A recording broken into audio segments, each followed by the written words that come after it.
Well, welcome in, Tiger fans. We are live for a Thursday afternoon edition of the Babin on the Bayou show. It is Thursday, April 16th, 2026. I'm your host, as always the host of the Babin on the Bayou show, Justin Babin Jr. Thank you for tuning in to the show today.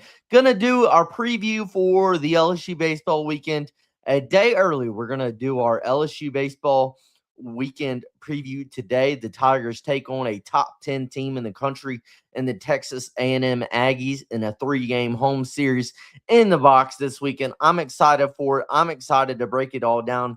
Before we get into everything, of course, daily, we're always sponsored by our friends over at Shield Heating and Cooling. Best AC company in the business today over at Shield Heating and Cooling. Remember that number 22546 Bayou 22546 Bayou BAYOU. Call the team over at Shield Heating and Cooling at that number today. Tell them you heard about them from the Babin on the Bayou show, and you will be receiving free AC system cleaning checks for every AC system in your home, courtesy of the wonderful team over at Shield Heating and Cooling. Also, folks, you know as well as I do, if you're watching the show, you're tuning into the show, you know I love my Tigers, just like all of you. But you know what I also love? I also love food, especially sweets. And there is not a better place that I have personally found for you to go to fulfill all of the delicious sweet treat desires that you might have than the bakery over at Sugar Me Sweets Cakes and Confections. From fresh baked chocolate chip cookies to cupcakes to cake squares to custom decorated cakes, Sugar Me Sweets Cakes and Confections has it all. Now, you can contact them today. Their phone number is 225 250 1950, 225 250 1950, or you can visit them in person. Their bakery is located in the city of Central Louisiana, 8565 Rome, ROME Drive, 8565 Rome Drive.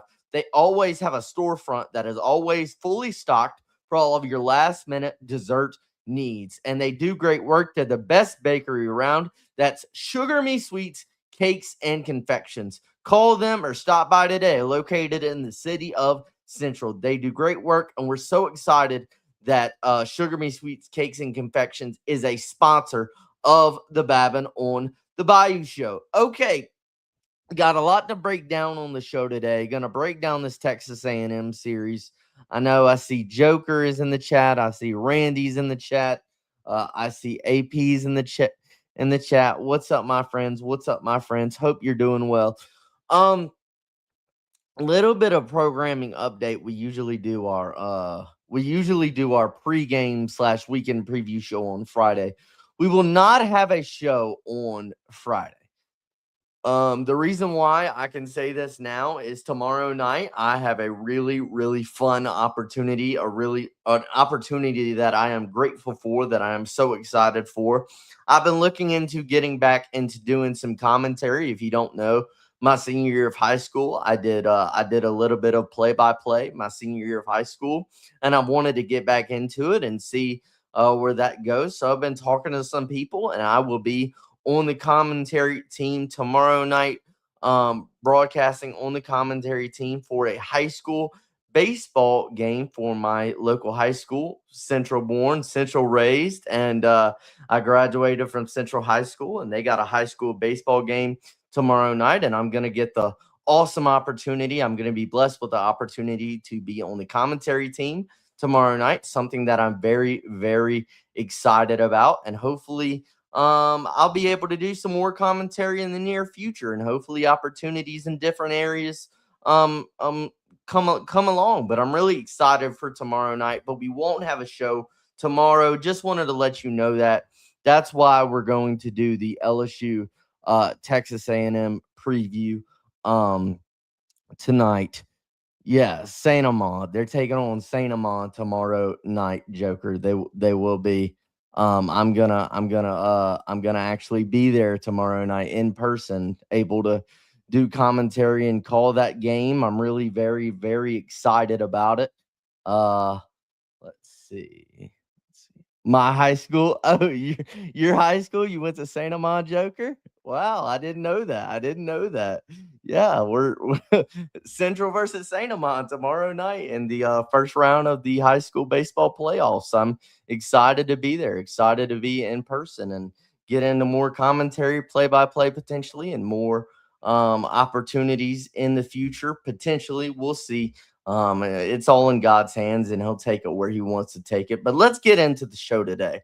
Let's get into this LSU Texas A&M series preview. So I want to break this down, and obviously it hasn't been a great first half of SEC play for the Tigers. You're 6-9 in SEC play, but you still have 15 games left, and you still got a shot to raise that RPI. I mean, you look at what you did in 2024 under Jay Johnson, where at this point in the season you were 3-12 in conference play, and you had a really good back half of conference play, made a really great run in the SEC tournament, and made it all the way to the regional final. You're hoping this team turns it around. You know they got the talent. I told you I don't question the talent. I don't question the fight. I just think so far on the season they've proven out when you put all the pieces together, they've proven out to be a pretty average baseball team so far. I'm not saying that's what they're always going to be. I'm not saying they can't get better. It's baseball. Teams can absolutely get better, but that's what they've proven to be so far. This weekend, they're back in the box after back-to-back series on the road in Knoxville and in Oxford, and they're taking on what I think is a really, really good team, a really, really good Texas A&M team. The Texas A&M currently is number 10 in the D1 baseball top 25, so they're a top 10 team in the country. They're a top 10 team in the country. Their overall record, A&M, top 10 team in the country, 28-7 overall record on the season, 9-5 in SEC conference play. They're coming off last weekend where they beat the Texas Longhorns in 2 games. They won the first 2 games of the series against Texas in College Station last weekend. And then the Sunday game was canceled for some reason. I think it might have been because of rain or weather. So technically, they got a 2-game series sweep of the Texas Longhorns, and Texas has been one of the best teams in the SEC this year. So again, you're talking about a team that's 28-7, 9-5 in SEC play. So A&M is playing really good baseball. They're playing really good baseball, and they've been a really, really good team lately, and they are definitely going to pose you a challenge, especially after think about everything they had last week. I mean, Jim Schlossnagle, for the first time since leaving Texas A&M for Texas to take the Texas head coaching job, goes back to College Station, and A&M gets one over on their old coach by winning that series, by winning the first 2 games of that series, getting a 2-game series sweep before the Sunday game, Game 3, was canceled. So yeah, this Texas A&M team is really, really good. And the best part of their team is I think they have one of the scariest offensive lineups in the SEC. I mean, I would venture to say probably Georgia has the best, scariest offensive lineup in the SEC. I mean, they just lead the country in home runs. I mean, Georgia's been an absolute or they got a lot of home runs this year, and Georgia's been the best team in the SEC through the first half of conference play. So I would say Georgia is the best offense in the conference, but I would say Texas A&M is right behind them at potentially 2 or 3. A&M has a really, really good offense, and the numbers bear that out. They are third in the conference right now. Texas A&M is in team batting average, batting .316 as a team that is the third best team batting average in the SEC. They're also third in the conference in home runs with 73 home runs on the season, second in the conference in slugging percentage as a team. They're first in the SEC in on base percentage. So in a lot of these statistics, A&M is near the top, very top of the SEC, and they got a really, really good offense. They also strike out fewer times than any other team in the conference. So A&M does not strike out a lot offensively. They've struck out fewer than any other team in the SEC this year. They've been really good at limiting the strikeouts, but they also have drawn more walks than any other team in the SEC, and they're fifth in the SEC in getting hit by pitch. So I think you're talking about a really, really good offense that is good in all areas. They can slug. They have one of the best slugging percentages in the SEC. They're top three in the SEC in home runs. They're top three in the SEC in batting average. They don't strike out a lot, and they draw a lot of walks. They have really good plate discipline. I think this is one of the best offenses that you're going to see all year. I really do. I think it is a really, really good offense that is going to pose a real, real challenge to this LSU pitching staff this weekend. Also defensively, I know that this is defensively, but A&M is second in the SEC in fielding percentage. Currently, their team is fielding at a 983 fielding percentage. So they're also a very good defensive baseball team, which 983, I mean, that's awesome. Like that's a great fielding percentage. And A&M has been really, really good defensively, so they don't give you a lot. We'll get into that a little bit later when we get into the pitching. But point is, I think this is one of the scariest offenses, one of the scariest lineups that you're going to face all season. And they have a bunch of really, really good talent. I think we'll go into multiple guys. I think their top two are definitely Caden Sorrell and Gavin Grahovac. When you look at the numbers, I mean, Sorrell is putting up monster numbers this season. Caden Sorrell is batting 368 with 17 home runs. So Caden Sorrell, we talk all the time about how many home runs Jake Brown has hit this season. Jake Brown has been awesome, and he's hit 16 bombs. Well, Caden Sorrell has hit 17, and he's batting 368 this season. He's got 57 RBIs on the season. Caden Sorrell is slugging over 830. Slugging over 830. Sorrell leads A&M. He's their team leader in homers, doubles, RBIs, and slugging. Caden Sorrell is a beast. He's an absolute beast. Jay Johnson talked about it earlier today and said when Jim Schlossnagle left and originally Caden Sorrell chose to enter the transfer portal, now he would decide to come back and stay at A&M and stay with A&M. But when he entered the portal originally after Schlossnagle left, Jay Johnson today talked about how he did everything he could to get Caden Sorrell to come to LSU. That should show you how much that Jay Johnson thinks of Caden Sorrell. I mean, his numbers are pretty unbelievable this year. And leading them in homers, RBIs, doubles. He's slugging over 830 guys. Like he's a beast. Another really good bat on this team is Gavin Grahovac. Grahovac is hitting 360. Grahovac has 10 homers this season along with 49 RBIs, and he's slugging over 700. Gavin Grahovac is. So I think Caden Sorrell is a beast, and so is Gavin Grahovac. I think those are the top two guys that you have to pay attention to. But there's a bunch of other guys. This lineup is really, really deep and very, very talented.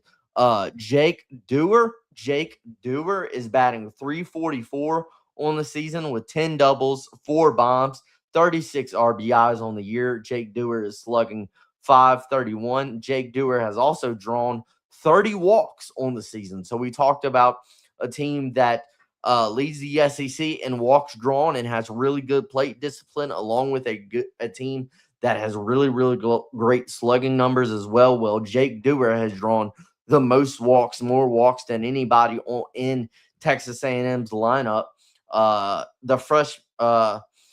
Then you move to Nico Partita. Nico Partita has also been really good for Texas A&M. Nico Partita batting 351, 11 homers, 37 RBIs. Partita is slugging at 656. So Nico Partita has also been really, really good for the Aggies. A couple of these guys that we're going to go over next have fewer ABs than the top 4. So again, I think your top 2, the ones that are really, really scary, are Caden Sorrell and Gavin Grahovac. But Nico Partita and Jake Dewar are also having really, really great seasons as well. These next 2 guys we'll go over have fewer ABs, like by a lot, than some of those other guys that we've listed. But Blake Binderup and Jorian Wilson, when they've had the opportunity, they've been pretty good this season. Blake Binderup is batting 347 and 49 at-bats on the season with 6 home runs and 23 RBIs. Binderup is slugging at 776. Jordan Wilson batting 328 and 64 ABs, 7 home runs, 17 RBIs, slugging 766 is Jordan Wilson. And outside of those guys, I just listed 6 guys, but there's also a couple of other guys that you need to pay attention to that are really good as well. Chris Hakopian, Terrence Keel, Boston Kellner, Bear Harrison. Guys, this is a pretty scary lineup. It's a pretty scary lineup. This is a lineup that last week, I believe, they're averaging 10 runs a game in SEC play. Like, they're averaging 10 runs a game in conference play. They are one of the best lineups that you're going to see all year. And last week in 2 games, last weekend, against what I would say is the best pitching staff overall in the SEC and the Texas Longhorns, well, A&M put up 9 against Texas in game 1 and 11 against Texas in game 2 against what I would say is the best pitching staff in the SEC. This is a Texas A&M lineup that is really, really good and that can cause this LSU pitching staff problems potentially. We'll move over to the pitching staff now. Opposed to, I think you have a really scary lineup, a really scary offense that you're going to have to deal with this weekend. The numbers for the Texas A&M pitching staff in comparison to the rest of the SEC, A&M is pretty gettable as a pitching staff. They're pretty gettable as a pitching staff. We'll go into those numbers right now. A&M is 13th in the SEC in team ERA at 4.73. They don't walk a lot of hitters, so they kept the walk numbers down. They have good command, but they have struck out fewer batters than any team in the SEC. So they don't walk a lot of batters, and they don't strike out a lot of batters. And they're 13th in the SEC as a team in team ERA. They've given up more homers than any other team in the SEC this season. They've given up 52 home runs as a pitching staff. Opponents are batting .260 off of the Texas A&M pitching staff. That is the worst mark for any team in the SEC. So I think this Texas A&M pitching staff is pretty gettable. What are you going to see on the weekend? What are you going to see from a starting rotation perspective? Well, and this is projected. This is projected what it looks like it's going to be. It looks like tomorrow is going to be left-hander Shane Sadeo on the mound. The left-hander Shane Sadeo looks like he's going to be on the mound tomorrow night for Texas A&M, Friday night in game 1 against LSU. The lefty Sadeo, 9 starts, 5.77 ERA, 3-2 record, 58 strikeouts to 12 walks, and 48 1/3 innings. Opponents are batting .286 off of Sadeo this season. He's got a fastball that sits low to mid 90s, 92 to 94 with a slider and a changeup. So for the Friday night guy, I mean, 5.77 ERA is pretty high for your Friday night guy. And opponents are hitting they're hitting .286 off of Sadeo this season, which is not great. So from a Friday night guy's perspective, I mean, this guy doesn't have the numbers of a Jackson Jelkin or a Hunter Elliott or a Cade Townsend or a Taylor Rabe or anything like that. That's Shane Sadeo, the lefty, is going to be the Friday night guy for Texas A&M. The righty, Aiden Sims. Aiden Sims is going to be, looks like potentially Aiden Sims. It looks like it's going to be the lefty Shane Sadeo, righty Aiden Sims, and righty Weston Moss. That's usually the starting rotation. Now that could mix up, that could change potentially with how they want to do that. But we'll say lefty Shane Sadeo is going to start tomorrow, game 1. Righty Aiden Sims is most likely going to start Saturday in game 2. When we look at Aiden Sims' numbers, Aiden Sims probably has the best numbers of any starter on this A&M pitching staff. The right-hander Aiden Sims, in 9 starts this season, actually has a 6-0 record. So he's got a 6-0 record in 9 starts this season. That's really, really good. He's got a 3.56 ERA, 51 strikeouts to just 15 walks and 48 innings this year. Opponents are only hitting .205 off of Aiden Sims this year. Sims has a low to mid 90s fastball, along with a good curveball, a slider, and a changeup. So in terms of numbers and in terms of stuff, it seems like the Saturday guy, Aiden Sims, the righty, has the best numbers by far on this A&M pitching staff from a starting rotation perspective. I would expect the third starter to be Weston Moss. Weston Moss is a right-hander. 8 starts on the season for Weston Moss, 3-2 record. Got a pretty high ERA, a 6.69 ERA, and 8 starts with the 3-2 record this season.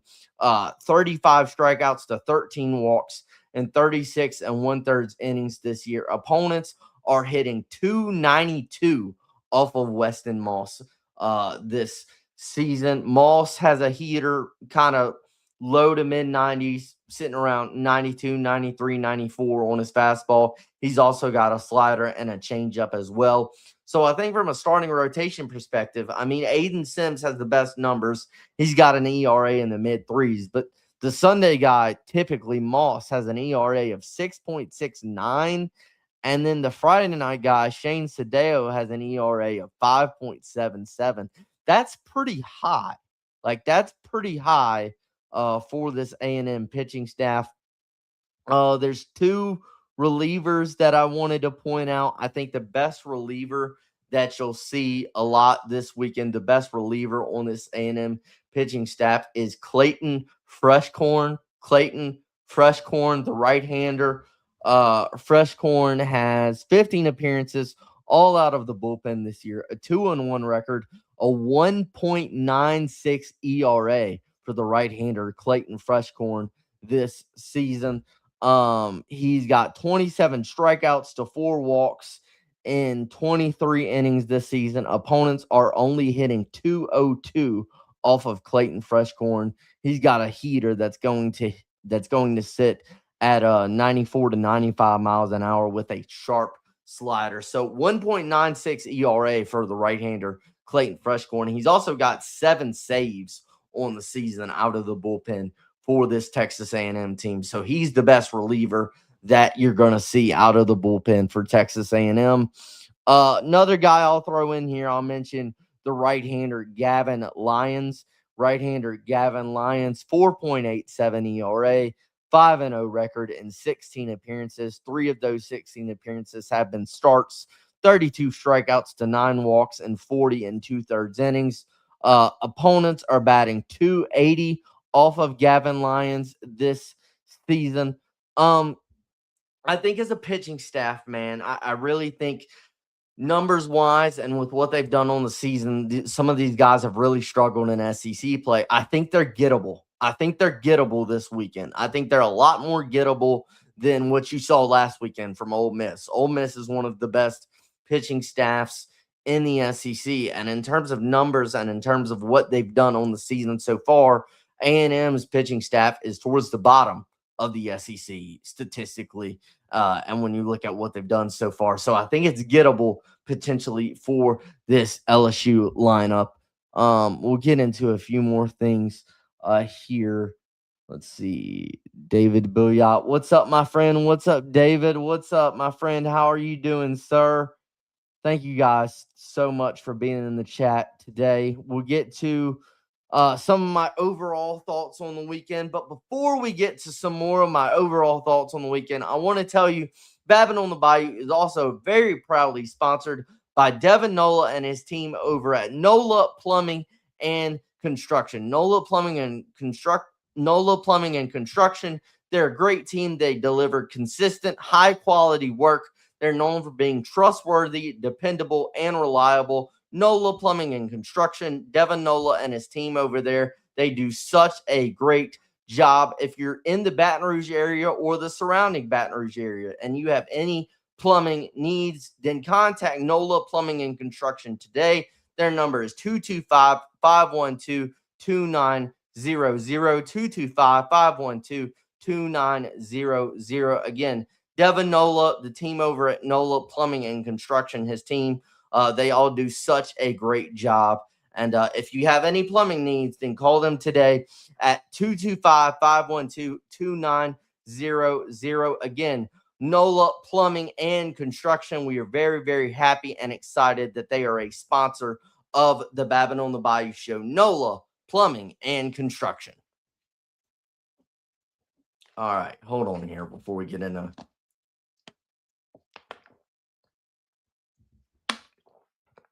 All right. Overall thoughts on the weekend. Overall thoughts going into the Texas A&M series. I think it could be a high-scoring series. Could be. I really do think it could be a high-scoring series. Like I said, this is one of the best offenses that you're going to face all year. And they've been trending. And guys, they're averaging 10 runs a game in SEC play through the first half of SEC play. They put up like 9 runs in game 1 against Texas and 11 runs in game 2 against Texas. And Texas is arguably the best pitching staff in the SEC. I mean, this is a really potent and really scary lineup that this LSU team is going to have to deal with. I mean, they slug, they hit bombs, they do a lot of things right. And not only do they slug and have really good power numbers, they also draw a lot of walks and have really good plate discipline, and they don't strike out. They don't strike out either. I think it's one of the more complete lineups that you're going to see in the SEC. I think it's one of the best lineups in the SEC. And I really think it's going to be a challenge for this LSU pitching staff that I do think has pitched good at times on the weekend. Like, I do think that's been one of the strengths. I know David on Go Deep Dive was talking about this yesterday, how really one of the strengths, if you can point to a strength, what would you point to on this LSU team? They're not really consistently good at anything right now at this point, but they have had some good weekend pitching at sometimes. You go back and you look at the Tennessee series. You look at that series in Knoxville. I thought they were really good then. I didn't think they were great against Ole Miss. They struggled against Ole Miss, but you have had some really good weekend pitching at times. We mentioned the circle of trust. We mentioned Kason Evans, William Schmidt, Gavin Guidry, Zach Cowan, Devin Sheeran, Grant Fontenot, Santiago Garcia. I know some people might throw Connor Bench in there as well. I would also say, Cooper Moore. Still don't know if Cooper Moore is going to pitch this weekend. I think Jay Johnson said they're hopeful he will be able to. They are hopeful they will be able to. He will be able to. I don't think it's a certainty. If he does pitch this weekend, is it a start? I don't know. Can he maybe get you 2 to 3 innings of solid work? Can he maybe get you 6, 7, 8, 9 outs potentially? Maybe. I don't think it's for certain yet that Cooper Moore pitches. If he does and he pitches well and he gets you like 2 innings of solid work, that would really help this pitching staff. So that's going to be something that's interesting to monitor this weekend. Jay Johnson just said today they're hopeful on Cooper Moore for this weekend, but they're not certain yet. So we'll see what happens there. If you can have him and if he can pitch and give you 2 innings, that'd be awesome. That would really be awesome, and it would really, really help this pitching staff. I think it's all about execution as a pitching staff. I mean, you're talking about a team in Texas A&M that is really, really good in terms of plate discipline. So you have to be able to execute this weekend. You have to be able to throw your pitches in the right spots and have really, really good command. And if you don't, and if you throw something over the plate, they will make you pay. This is the team that's going to make you pay. I think it's going to be a real challenge for the LSU pitching staff this weekend. I really, really do. Not that I think they won't succeed. Not that I think they won't have a good weekend. I think they can. It's all about execution, man. It's all about execution. And Jay Johnson talked about that today. And then defensively, can you give your pitching staff help? Can you give your pitching staff help? Because this defense has been really rough this year. We've talked about that a lot on the show this week. Can you give your pitching staff help against one of the best lineups in the SEC? I really found Jay's time with the media previewing the series today really interesting. Jay talked about, I've said I believe in the talent on this team, and it's there, and I believe in the fight that's on this team. But Jay today really kind of talked about this team just needing to play better baseball. He brought up situations in which, like, one of the situations he brought up is like you can't make the first out of the inning or the last out of the inning at third base when you're on offense. You can't do that. He also talked about being able to get a 2-out hit when you have a runner on second base to be able to drive in a run. He talked about being able to field the ball well and making the plays in the infield that you need to make to win games, to win these games.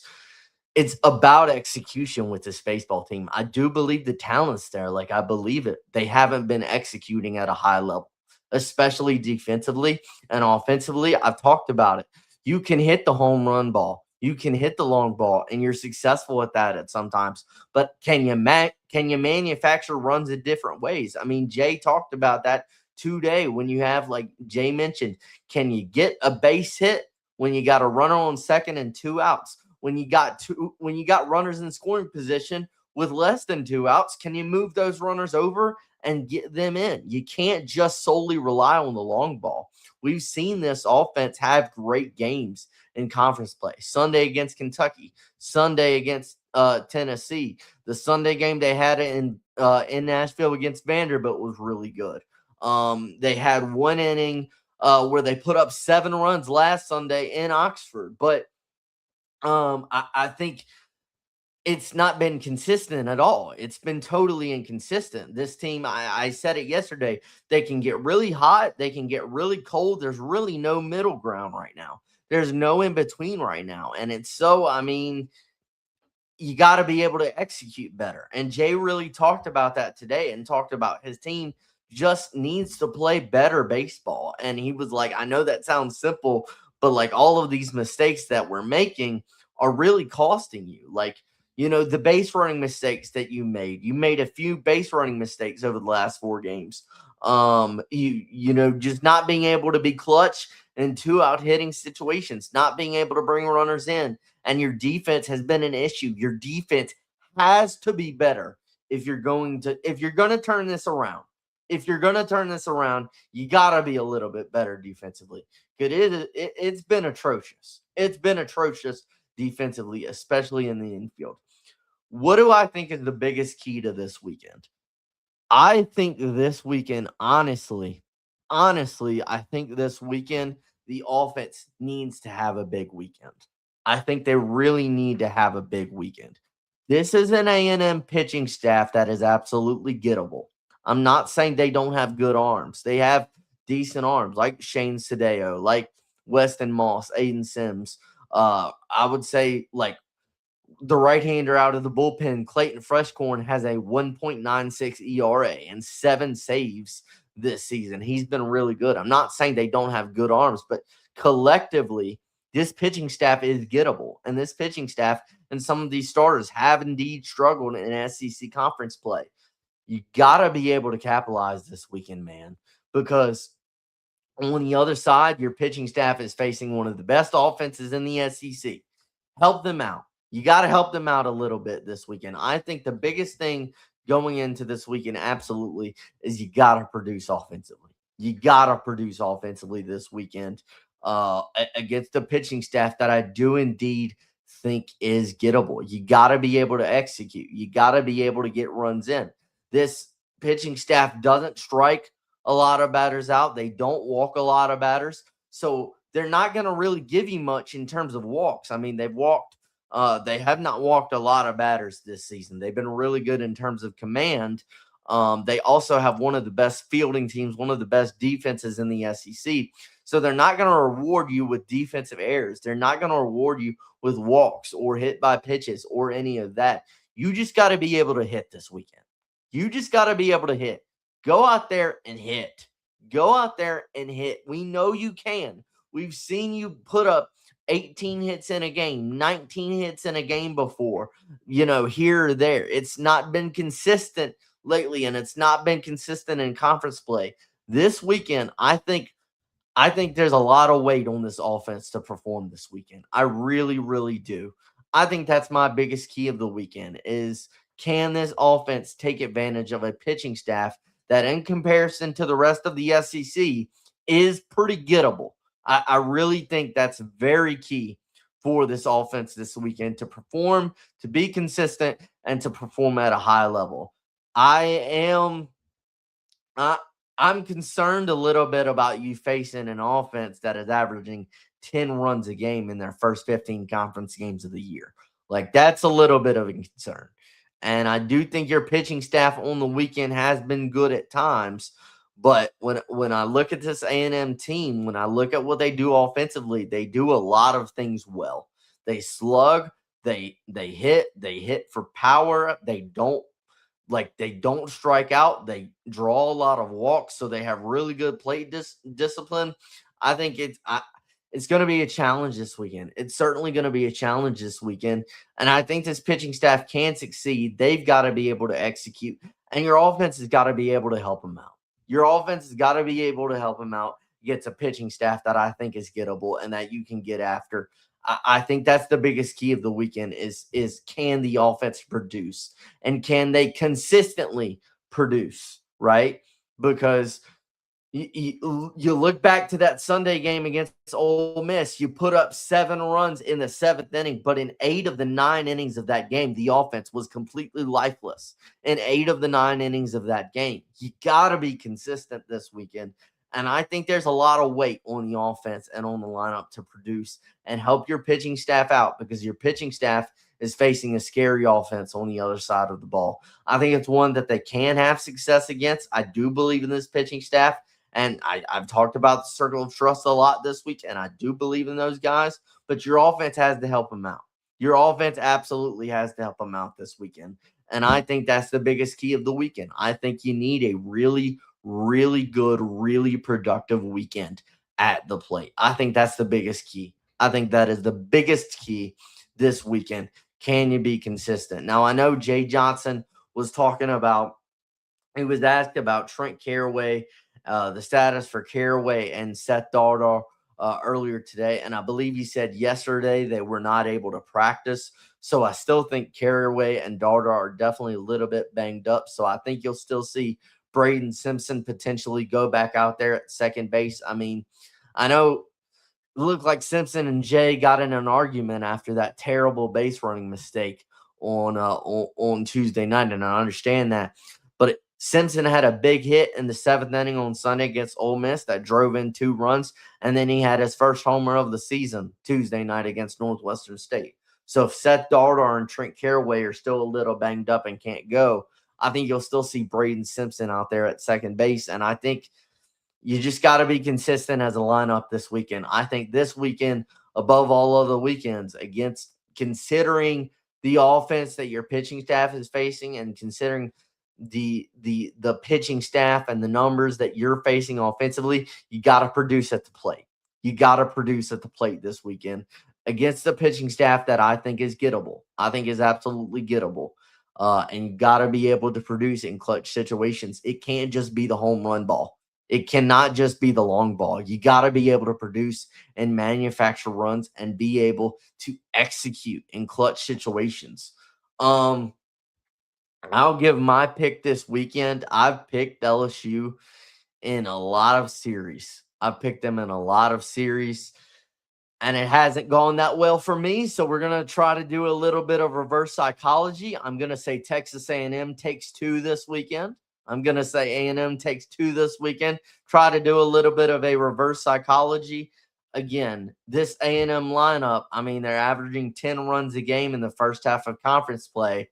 They're really lethal and they're really, really legit. And I think the Tigers have a chance this weekend.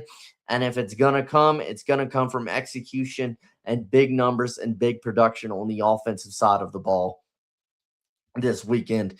And with the lineup this weekend, I think that's the biggest thing. Trying to do a little bit of reverse psychology, picking Texas A&M to win the series, even though I cannot stand the Aggies. I cannot stand Texas A&M whatsoever. Let's get into the comments here. Let's see.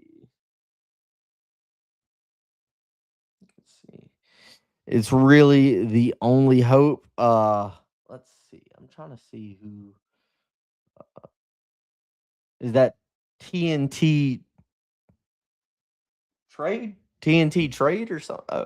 It's really the only hope. I mean, yeah, I mean, it's sorry, I was trying to read your thank you for tuning into the show, my friend. I really, really do appreciate it. It's really the only hope. I do think your lineup has to be really good this weekend. I think your lineup has a really, really produced this weekend, and it is very, very important. Thank you, my friend Paul, for being in the chat. Thank you, my friend Paul, David, AP, Randy, Joker. Thank all of you guys. Thank all of you folks for being in the chat. Last thing I want to say before we get out of here, I want to touch on this whole Peyton Houston thing that's been kind of blowing up on social media that a lot of people have been talking about. Of course, Peyton Houston, the 4-star quarterback from Evangel, a top 10 quarterback in the country in the 2027 class, and LSU commit, immensely talented. Like, look at the tape. Look at what he's done at Evangel. He is immensely talented and a guy I'm really excited, committed to LSU for 2027, about to go into his senior year of high school in the fall of 2026. Excited for him to get to campus next year. There was somebody in the Baton Rouge media earlier this week who voiced a little bit of concern about the fact that that Peyton Houston, who was a guy that Lane Kiffin recruited all the way back, like I think in middle school, Lane Kiffin and Ole Miss offered him a scholarship, offered Peyton Houston a scholarship all the way back in for a long time ago. So they've been recruiting Peyton Houston for years. For years, Peyton Houston is a guy that Lane Kiffin and the staff, when they were at Ole Miss, have gone after. Well, there was somebody in the Baton Rouge media who voiced earlier this week their concern about going with Peyton Houston and putting, all the chips on the table for him and he being the guy for the future. When you have Elijah Haven, who is a phenomenal quarterback from Dunham himself, a 5-star quarterback, the number 1 quarterback in the country for 2027. Elijah Haven is a phenomenal talent as well, and he's been a beast at Dunham, and he's a 5-star, and I understand all of that. But I'll say this. I don't understand why people can't understand that Lane Kiffin, offensively, especially as a head coach, but especially offensively, has a track record that wins, that works. For 6 seasons at Ole Miss, Lane Kiffin made 10 wins, the standard at Ole Miss, a program that before he came there, before Lane Kiffin came along in Oxford, Ole Miss wasn't sniffing 10 wins. They weren't sniffing 10 wins. They were towards the bottom of the SEC before Lane Kiffin came there and really made them, 10 wins the standard every season at Ole Miss. He had 4 10-win seasons while he was there. Like, Lane Kiffin was phenomenal at Ole Miss. And year after year after year after year, he produced offenses that were some of the best offenses in the SEC. In 2024 and in 2025, in Kiffin's last 2 years in Oxford, Ole Miss finished with the best offense in the SEC. The top offense in the SEC was Ole Miss. The last 2 seasons, Lane Kiffin was there in terms of total offensive yards. Look at the success that Lane Kiffin has had at Ole Miss with Matt Corral, Jackson Dart, Trinidad Chambliss, and Peyton Houston is a guy who fits the mold of what Lane Kiffin wants in his offensive system, that has absolutely worked and absolutely won. There's a reason why when Brian Kelly was fired after the Texas A&M game, the first guy that everybody wanted you to go after and the first guy that this LSU athletic department targeted was Lane Kiffin because of what he's done. There's a history, there's a track record, and there is a system that works. And Peyton Houston fits that system perfectly. And I don't understand what people don't see about that. Lane Kiffin, I've said it before, I said it earlier today. We should trust this offensive coaching staff and trust Lane Kiffin because of their track record, because of what he did at Ole Miss, because he's one of the best offensive minds that there's been in college football, because of all the success that he's had with Chambliss and Dart and Corral, and Peyton Houston fits that mold. And I understand that Elijah Haven is a phenomenal quarterback. He's like the best quarterback in the 2027 class. I understand all of that. But Peyton Houston is phenomenal, and a guy that Lane Kiffin identified early in his high school career, all the way dating back to middle school. Like he's the guy. He's the guy that fits in Lane Kiffin's offense that we know that works. And I don't understand why, when it comes to Peyton Houston, why people can't understand that is the guy that Lane Kiffin and this staff have targeted and have gone after and believe is the guy for the future. And we should trust this offensive staff because of their track record, because of what Lane Kiffin has done offensively, what he did offensively, what he's done throughout his career. One of the most innovative minds that there's been in college football. So I don't understand the perspective of, oh, well, maybe Peyton Houston is the guy that fits Lane's system, but maybe you gotta break that trend and go with Elijah Haven. No, you have a system that you know works, that you know is successful, that led to literally the best offense in the SEC the last 2 seasons that Lane Kiffin was in Oxford, was Ole Miss. I don't understand what is confusing about this. I don't understand what's confusing about all the people. Like, if you're worrying about Lane Kiffin and this offense and them struggling against the defense early in spring practice, like, it's Lane Kiffin. It's Charlie Weiss Jr. It's this offensive staff. Look at the success they had at Ole Miss. Look at the numbers. Look at what they've done. I don't understand what's difficult to see here. This is like, you brought in all this talent, you brought in this staff, and they have coached at a very high level. And I have all the trust and all of the faith in the world in this coaching staff to figure this offense out this season. And if they believe Peyton Houston is the guy that fits their system the best and is the guy for the future, then Peyton Houston is the guy for the future. I mean, just look at his stats. Look at his tape. Look at his tape. Look at what Peyton Houston has done at Evangel Christian. He's phenomenal. He's phenomenal, and he fits the mold that Lane Kiffin wants for his offense. So I don't understand why there are people questioning Lane Kiffin and this offensive staff right now with the struggles the offense have had in the spring. This offense and Lane Kiffin, they're going to figure it out. And then in the future, years beyond, Peyton Houston's the guy. He's the guy who fits the system. And I'm so excited to see what Peyton Houston does when he puts on purple and gold. Let's get into some comments here. Let's see. I've been listening. Let's see. I'm just on my way home from Monroe again. Thank you, David.